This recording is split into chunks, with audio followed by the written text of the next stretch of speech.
Yo! What's up mga kachismoso at kachismosa, and welcome back to my YouTube channel. So for today's video, ang pag-uusapan natin ay isang mainit na balita, no? Patungkol sa sinasabi ng dagdag 200 pesos sa lahat ng mga manggagawa na kumikita ng mga minimum wage.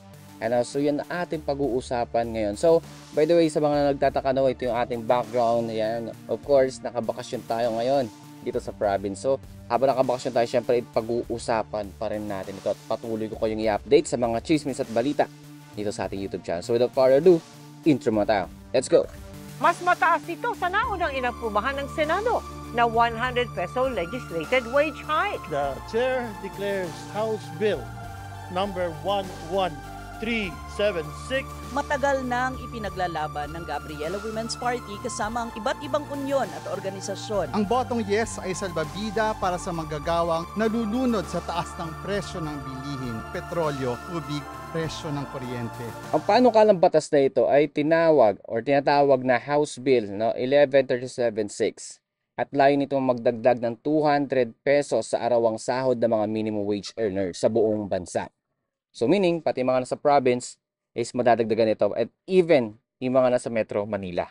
So kasama rito ang mga nasa pribadong sektor, kabilang ang contractual at subcontractual workers na parehong agricultural at non-agricultural sectors. Isa itong sagot sa mataas na inflation at tumataas na cost of living. Ibig sabihin, layo nitong bigyan ng mas disente at sapat na kita ang ating mga manggagawa.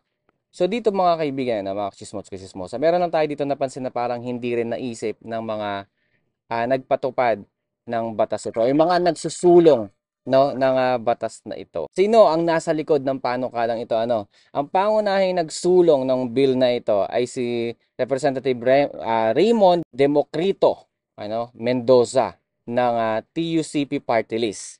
Kasama rin niya sina Representative Yedar Romualdez at Representative Jude Asidre ng Tingog Party List at Representative Raul Manuel ng Kabataan Party List. Sila ang nagsusulong na kilalanin bilang isang national emergency ang sitwasyon ng mga manggagawa sa gitna ng krisis sa ekonomiya. Alright, so sa pagpapatupad, halimbawa nagdagdag sila, magkano na ba ang minimum wage ngayon sa Manila is nasa 645. So magiging na siya, 600 or plus 845. Ayan, so maraming pabor para sa batas na ito. Especially yung mga empleyado na kumikita lang or na kumikita ng mga minimum wage. Kaso, syempre, both side tayo dito. Aaray din dito, syempre, yung mga may negosyo. Paano yung mga hindi naman gaano kumikita talaga ng malaki? 'Di ba? So, yun lang ang ating side doon. Kayo mga kachismosa, kung meron kayong thoughts patungkol dito, pwede kayo mag-comment dyan sa baba at ating pag-uusapan sa susunod din na video at sa susunod na update natin. Noong June 4, 2025, inaprubahan na ito ng House of Representatives sa ikatlo at final na pagbasa. Ang resulta, 171 na tao yung pabor dito. Isa lang ang tutol at walang abstain. Solid, di ba? Pero hindi pa ito batas. Kailangan pa itong aprubahan ng Senado at pag-isahin ang version ng Senado at Kamara. Pagkatapos, kailangan pa itong lagdaan ng Pangulo para tuluyang maisabatas.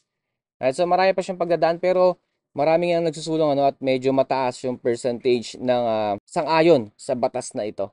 At konti lang ang ang hindi pa sumasang-ayon. So makikita natin yan sooner kung ilan talaga yung mga hindi sumasang-ayon. So tayo naman mga kaibigan, is tayo dito, gigitna lang tayo syempre para meron tayong palaisipan. Based lang din syempre sa ating nakikita na magiging epekto ng batas na ito. May mga maliliit na negosyante or negosyo na pwedeng humiling ng exemption, lalo na yung may hindi hihigit sa 10 manggagawa o yung tinamaan ng sakuna o kalamidad.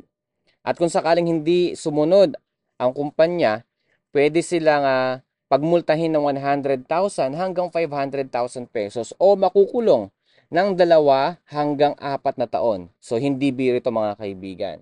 So, ngayon ito yung side natin. So nakikita ko dito, though, yes, tayo mga empleyado tayo, pabor tayo, no? Pabor sa atin ito. Pero syempre, wag natin isipin yung sarili lang natin. Isipin din natin yung mga pwedeng maapektuhan, especially yung mga nagnenegosyo. And alam naman natin, hindi naman porket nagnenegosyo ang isang tao is malaki talaga ang kinikita. Hindi pare-parehas. So meron din naman mga nagnenegosyo kasi na tama lang ang kinikita nila. Tapos syempre, konti lang kinikita tapos meron pa silang ipapasahod at magdadagdag pa ng gano'n. So parehas.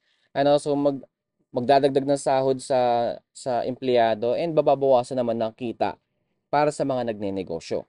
Alright, so ang naano ko dito, ba't din nilang naisip no, ng mga nagsusulong na ito na tanggalin na yung provincial rate, and I think mas magiging mainam yon at magiging balanse pang lahat kaysa ipatupad nila yung magdagdag ng 200 pesos. And aside doon, pag napaitupad nila no, yung pagtanggal ng mga minimum wage na yun, or yung provincial wage sa mga probinsya, at ipaparehas na lang ito sa Manila or Manila rate, sa tingin ko is wala nang masyadong luluwas pa ng Manila or dadayo pa ng Manila para magtrabaho galing ng mga probinsya. At mababawasan din doon yung isa pa sa mga pinoproblema ngayon dito sa Metro Manila, yung NCAP. Yung problema sa trapiko. So I think mas magiging kasi hindi na kailangan pang pumunta ng mga taga-probinsya sa Manila para lang kumita ng minimum wage. Sa sinasabi din naman nila na tumataas na yung pamumuhay parehas din yun kasi nga yung bilihin dito sa probinsya is parehas din naman sa Manila. Minsan nga mas actually mas tumataas pa dito sa probinsya compared sa Manila. Kasi nga tina-travel pa ng mga nag-aangkat nito papuntang probinsya. Kaya nagpapatong pa sila.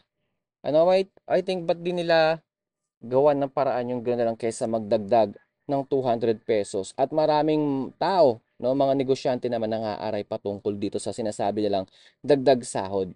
Kasi hindi rin biro dito. For example, yung isang kumpanya is kumikita lang siya ng tama, tapos mababawasan pa yung kita niya ng 200 at ibabayad pa. Pag hindi siya sumunod dito, is pwede siya magmulta ng 100,000 hanggang 500,000. Or kung hindi makabayad, is pwedeng makulong ng hanggang 2 hanggang 4 na taong pagkakabilanggo.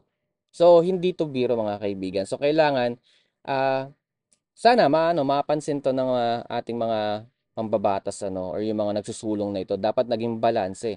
Do sa akin na bilang empleyado rin sa Manila, is pabor talaga to actually. Pero syempre, isipin din natin yung mga nagnenegosyo. Hindi pa pwedeng palaging tayo na lang yung nakakalamang. No? So gaano ba kalaki ang epekto nito sa mga manggagawa? Pag naipatupad ito? So ito naman yung positive, guys. Malaki ang magiging epekto nito. Halimbawa, kung minimum wage sa Metro Manila ay 645, magiging 845 na ito. Sa mga rehiyong mas mababa ang sahod tulad ng ilang bahagi ng Calabarzon, mas lalong magiging makabuluhan ang dagdag na kita. Alright? At para sa ating mga kababayan sa Lipa at Calabarzon, malaking tulong ito para tumaas ang kalidad ng kabuhayan. So, ayun, I think hindi siya tamang solusyon para sabihin makadagdag para sa mga problema dito sa ating bansa, especially sa dagdag na kita ng bawat empleyado. Syempre, for sure dyan, meron pa rin talagang hindi susunod naman dito na magdadagdag ng 200 Real talk lang mga kaibigan, So, kadalasan talaga dyan, hindi naman talaga sumusunod, So, ngayon, hinihintay natin ang aksyon ng Senado. Meron ng sariling version ang Senado na 100 pesos dagdag. Kaya malamang ay kailangan itong pag-isahin sa isang final bill. Hinihimok rin ng mga kongresista ang Pangulo na i-certify ito as urgent para mapabilis ang pagpasa ng implementasyon. So yun ang ating thoughts patungkol dito sa sinasabi or sinusulong nilang batas. Though hindi pa totally batas ito. So pa lang, nilalakad pa lang nila pero marami na nag-agree. Pero meron din mga ilan-ilan na hindi rin na sumasang-ayon sa isinusulong nilang batas. So kayo mga kachismosa, ano ba yung thoughts ninyo patungkol dito sa ating na pag-uusapan? Pabor ba kayo sa dagdag na 200 para sa mga empleyado or bawas 200, no? Para sa mga negosyante naman. So sa tingin nyo, maayos ba ito or talagang magiging balance ba talaga yung magiging dulo nito para sa ekonomiya ng Pilipinas? So yun lang po, and yun lang po yung ating side comment patungkol sa mga isinusulong nila. And I think hanggang dito na itong video na to. Once again, maraming salamat sa lahat ng mga sumusuporta at patuloy na umaabang sa ating mga ina-upload na video dito sa ating YouTube channel. And sa mga hindi pa nakakapag-subscribe, please don't forget to press the subscribe button and click that notification bell para liking ma-update every time na mag-upload na ng mga bagong videos dito sa YouTube natin. So guys, see you on my next vlog. Bye!